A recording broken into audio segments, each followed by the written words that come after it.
Thank you, Oprah, for having me. Thank you, guys. So your father was very strict. Now, here's the thing. You've gone one-on-one with some fierce competitors in the ring, right?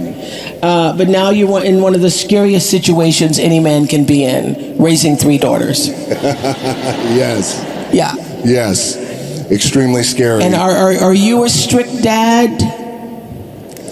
I am. I'm not super strict, but discipline is important. Yeah. But also, you know, I'll go back to my dad. My dad loved me with the small capacity in which he was capable of. Mm-hmm. So I learned from that. And so with my daughters, I want to be as full and as present with the love that I give them. Present, so, yes. Yes. That's what we've been talking about. What do you want to make sure that they get that you didn't get?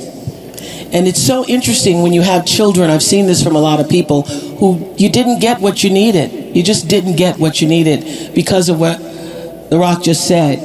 Your parents didn't have the capacity to give it to you. And now that you're older, you have to learn to give that to yourself and to be able to give that to your children in a way that you don't carry on what was done to you. So what is it you want your daughters to know about the way you love them? I want my daughters to know that I love them unconditionally, truly unconditionally, without condition.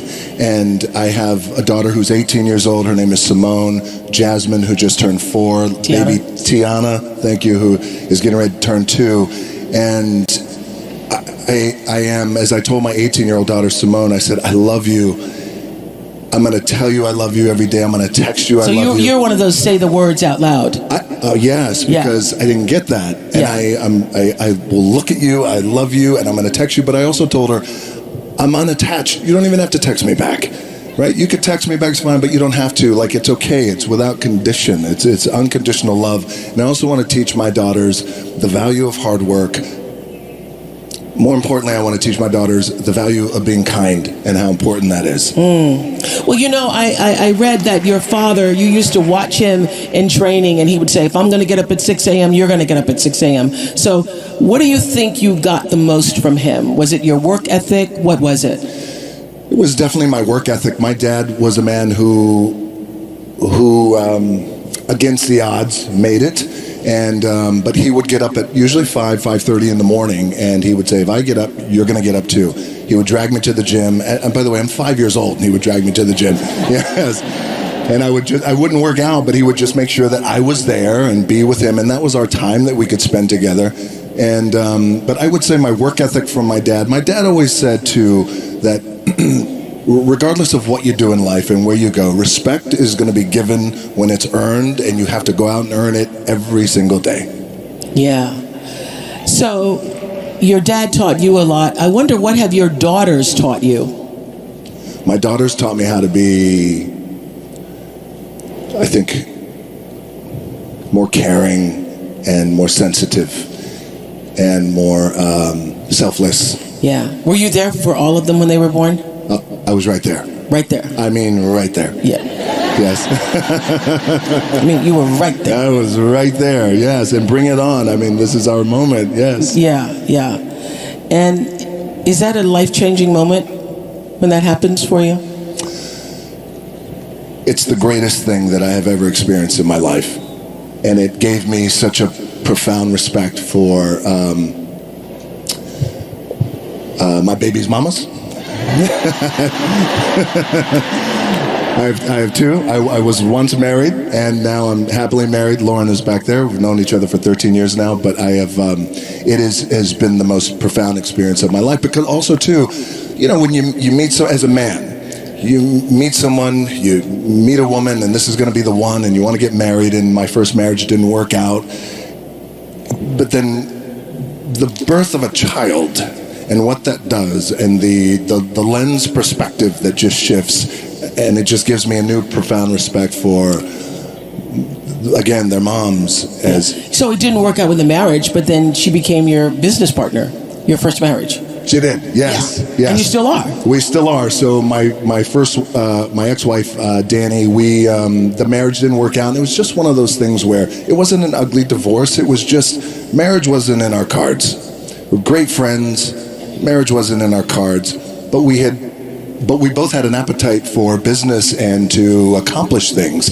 And we thought, well, what if we continued to do business together? And do you think we can? And it felt like it was like we could make something happen, and we did. I know you didn't grow up with a lot of money, and I read the story about when I think you were around 15 and there was an eviction notice on the door, and how that made a big impression on you, right? It did. Now, yes. Now, you're one of the highest paid actors in the world. Oh, thank you. I do all right, thank you. You do all right. And does that title, the sexiest man alive, the highest paid, and what do those titles mean, if anything? You're the greatest, you're the most popular, you're the most followed, you're the most. It's great for the ego. It's wonderful. Kidding. Yeah. The better question is, how do you keep your ego in check when all of that is happening all around you? Sure. Yeah. Very important. People I have around me and how important that is. Do you have anybody who can tell you the truth at this point? Yeah, she's called my wife. Yes. Okay. Absolutely. Lauren can tell you the truth. Yes, Lauren can tell me the truth. But by the way, and this is where it's the tricky thing for us too, being in this position, is we want to make sure that we have people around us who are inspired to do well and reach for and continue to share our vision, but also at times say, well, I'm not quite too sure if that's the right thing to do. So, look, I've had a wonderful career, especially coming from being evicted, and those titles are nice and everything is fine. But honestly, I'm so grateful to be in the position I'm in, and I never take anything for granted. I try not Aren't to. you glad that you were once evicted? Because it gives you such an appreciation for what you have now. It just gives such perspective. When we were 14 years old, we lived in Hawaii, and we lived in a small efficiency apartment. And my mom and I came home, and I'll never forget, the rent was $180 a week. And there was an eviction a week. And there was an eviction notice on the door. And it was the final eviction notice. Like, that's the one. My mom started crying, and I never forgot in that moment. It was a seminal moment for me because I felt like I never want to be in this position again. What can I do? So at 14 years old, I thought, well, the heroes in my life, Muhammad Ali, for example, professional wrestlers, they're all men who have worked hard with their hands and they built their body. Yes, that's what I'm going to do. I'm going to do what my dad taught me and these other heroes. I'm going to go build my body so we're never evicted again. But being evicted, by the way, has, as you were saying, has not only given me just great perspective, but also great gratitude, but also, and my team and my family, we laugh at it. But I feel this way, like, oh, well, we're a month away from being evicted. I got to go to work. Like, I still have that in my head. You still have that. I still have that in my head, but it keeps you grounded, by the way. Yeah. Yeah, because that's why the most this and the most that, again, it's wonderful, but the alternative is what I once was. And it also doesn't change the way you're wired, because I still save toast. I do. I will save toast rather than throw it away. And I know there's going to be more toast, but I still do because there's something in me, because when we were growing up, we had to save it. You weren't allowed to throw food away. So there was a really big deal. So here's the deal. You have now you get the biggest paychecks. You have all this money, acclaim, fame. You didn't have that growing up. How do you raise children who have good sense and are also kind when they have everything? Because part of what made you who you are is having had that eviction notice and having not had everything. So how do you do that how are you planning to do that with your children? So, for example, with our 18-year-old daughter, it was really important that we share those stories, share the stories about being evicted. Her mom's parents were immigrants who came over from Cuba. It's important that we've always shared those stories. And also, we try and keep it as simple as we possibly can. We have a farm in Virginia. Happily to say that I've moved my family here to Atlanta. So, a place 30, 45 minutes away where it's very quiet, but also just making sure that we continue to instill in the babies and the kids the value of $1 and what it means and the value of food, and always saying how grateful we are and the things that we're grateful for, especially at that young age. So I want to know, how is success different from the way you imagined it would be? I never imagined this. I at one time when I was a kid, I did feel in my heart and in my gut that I thought, oh, I think the world's going to hear from me. I don't know how, but I do feel that way. But I never thought in my mind it was this level of success or fame even. It was, I don't know how, but the world's going to hear from me. So, which is maybe why, at times I could walk around and I could look at things like I'm a big kid. Like everything at times can be like I'm in Willy Wonka's chocolate factory, where I'm just really in awe of everything that's really happening around me. What's the first thing you splurged on when you realized you had enough to splurge? Okay. So, all right. The first thing I splurged on. So when I was a kid, 14 years old, in my mind, so there was such a valuable lesson out of this. So I thought for years, oh wait, every successful man has a Rolex watch and has diamonds in it. So when I finally was making a little bit of money, and this was in 1999, and I thought, okay, and this, by the way, I was still living in an apartment, paying monthly rent, but again... Oh, you renting and buying a Rolex? I was just renting horrible financial definitely decisions. own if you're buying a Rolex, okay? Yes. Yeah. This is what not to do. So I thought, this is it. I'm going to splurge, and I went and I got myself a Rolex, and I wore it. At that time I was wrestling. I wore it in the ring, not for a match, but I was doing an interview in the ring. And I wore it in the ring, and a melee broke out, which always happens in the wild world of professional wrestling. One of the wrestlers fell on the Rolex when it came off. It broke. Live TV, and you see me, oh my gosh. My Rolex. And I'm supposed to be in the moment and wrestling these other guys. Oh no, my Rolex. Like you could see the tail. I'm trying to get my Rolex, and somebody's like kicking me, and I'm trying to get it.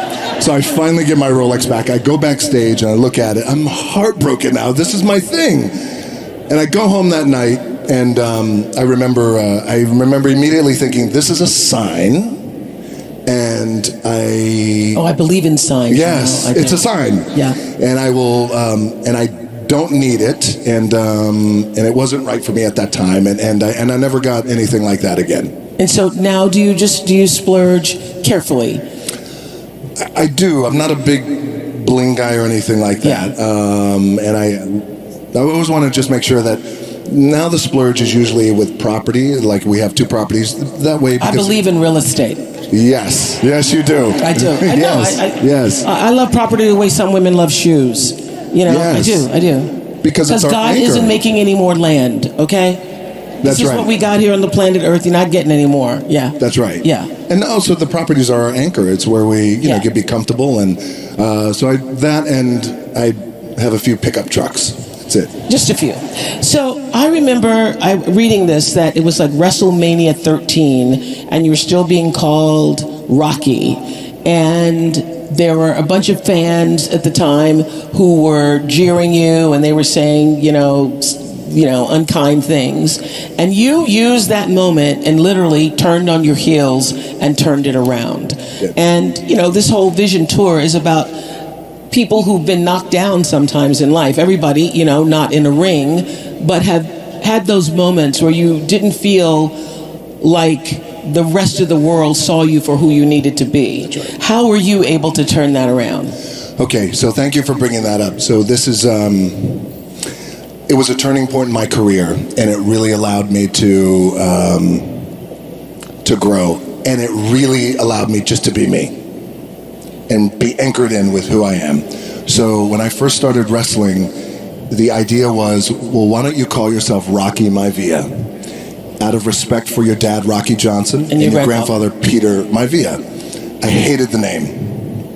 And I thought, well, I just wanted to make my own way, and I wanted to be independent. I love my family, but I don't want to do it like that because it feels like I'm trying to leverage their fame.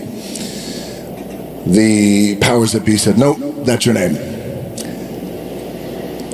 I was also told, well, when you go out and you wrestle, you have to smile. I want you to smile big. This is in the WWE. Why are you smiling if you don't beat people up? Well, the idea was I was a rookie in the wrestling business. I was the wrestling business is a term called babyface, which is a good guy. I was being groomed as a good guy wrestler. Young, the idea was you're grateful for the opportunity. So when you go out there, I want you to smile. You can't smile enough. And I thought, well, what if I lose? No. Yes, exactly. You still got to smile. And it just didn't feel right. That didn't sit right with me. So a few months later, the company made me the Intercontinental Champion. And then a month later, we go into the annual biggest event. It's like the Super Bowl of wrestling, WrestleMania. And it was WrestleMania 13. By the time I got to Chicago, WrestleMania, 16,000 people in the middle of the ring. When I was in the ring, and I'm supposed to be a good guy, and you're supposed to cheer me, 16,000 people were chanting "Rocky sucks." Thank you for laughing, a few of you. But it was... Can you hear the word "sucks" clearly when you're on the mat? Rocky sucks. Yeah, Rocky sucks. There's a reverb that happens in the arena. And when in unison, not one person, you suck. Yeah. 16,000. And I remember laying there in the ring, and the referee said to me, don't listen to him. And it was crippling for me. Yeah. But so then at that time, the powers that be thought, this isn't going to work. And for whatever reason, people are not liking you and they're not connecting with you. And so in that moment, it was very defining, because I asked then if I could just be myself. And if I could go out there and if I can speak to the crowd, and if I could just be myself and be authentic, and if I don't want to smile, I don't smile. If I want to laugh, I laugh. If I want to sing, I sing. Whatever it is, I just want to be me. Can I have that for 1 minute of live TV time? Powers that be at that time, Vince McMahon, said, you got it. So on Raw, live TV, I grabbed the microphone and I said, I may be a lot of things, but sucks isn't one of them. And I said something to the effect of, basically, it's not a this thing, it's not a that thing, it's a me being myself thing. And before you know it, I guess the moral of the story is the importance and the power of finding your identity and being true to who you are. Even in that wild world of pro wrestling, it still applies to everyone in the room, and how powerful that could be, because it was a true shift and click moment. And I never looked back, and I became, fortunately, the biggest draw that the business has ever seen. Wow. You know, I was talking earlier about intention, and you have acquired and continue to acquire a lot as you're continuing to build $7.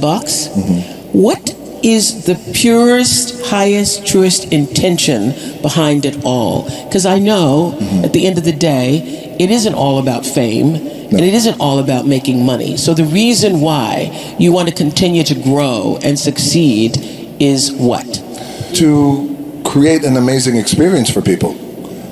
And that's important to me, because that's an opportunity that I have to give joy and help, whether it transform or a movie or a thing or whatever it is. Like, that's the audience's experience. Audience experience is something that's deeply personal to me.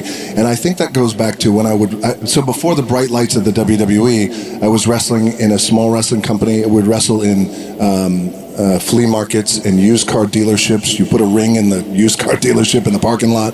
But the reason why I bring that up, in state fairs, but there was an intimacy there. And even at that level, it was always about, well, how can I send the audience home happy and make people feel good? And by the way, I also feel like if you're in a position to make people feel good, that is such a powerful thing. Yeah. It's such a powerful thing. I know we did you for Masterclass for OWN, and something you said there really stuck with me, that the most powerful thing you can ever do is to be yourself. Be yourself. Yeah. Yes. And you were talking about that earlier, about that moment that you Yes. learned to be authentic is when everything changed. That's when everything changed. It's like a shift and click moment for me, when I realized there's great power in being myself, same thing for all of us. But I believe it's the most powerful thing that we could be. It's easier said than done, because I struggled for a long time trying to figure out, well, what's my identity and who am I? And for example, when I got to Hollywood, the very first time I got to Hollywood in the early 2000s, I was told, again, well, if you want to be a star, then maybe you shouldn't talk about wrestling, maybe you shouldn't go to the gym as much, maybe you shouldn't raise your silly eyebrow, and there was a lot of things like that. And when you don't know, you buy into it. And so I thought, okay, well, maybe, so don't call yourself The Rock. Okay, so I went through that entire process for years trying to figure out who I was. And then when you look back in my earlier career, the films I was doing, they were good, but just not, like, oh, that's how I like to see him, because he is his true, authentic self. And have you had a sweet revenge moment? Yeah, who sucks now, huh? Yeah. One of those. One of those. Yes. It was... Okay, so at this time when I felt like, okay, I really need to make a change in my career. I need to be me, and I want to have the kind of career that is a global career. And I said, I'm not quite too sure how we're going to do it, but I need you to buy into the vision with me, and I'm willing to put in the work of my own two hands. As I was telling my agency at that time in Hollywood. And they all looked at me like I had three heads, and they thought, well, we just don't. They thought, okay, sure, kind of placating me. And then eventually I left them and then decided, you know what? My name is The Rock, and I come from the world of professional wrestling, and I look the way I look, and I talk the way I talk, and I love to work out, and you know what? This is who I'm going to be. And then here I am today. So for those who said, we don't get it, kind of sweet revenge. So you posted on Instagram in November, joy and hope cost nothing. Remember this? Yes. And yet, it's the most powerful gift that we can all give. And that's the real magic to life. So after everything that you've been through, particularly this past week, what are you now most grateful for today? I'm most grateful for life. I'm most grateful for an opportunity. I'm most grateful for my family. Gratitude is a big thing with me. I mean, it is truly my anchor. Yeah. Yes, mine too. you too, right? Religion. It's my anchor, and I wake up with a heart full of gratitude. And even in death, and even when things don't go right, and even though I didn't make it to the NFL, me making it to the NFL was the best thing that never happened. Yes. Because it also gave me a great sense of gratitude to be here. So I would say that it would be... And also, I want to tell you, and I'll tell you this, Oprah, and I want to tell you guys, like I was so excited to come here and do this with you and share a little bit of my story and background and any kind of wisdom that I have learned over the years to share with you guys. But I want you to know that, especially this week of just, laying my dad to rest, I needed this from you. And I thank you, truly. Thank you.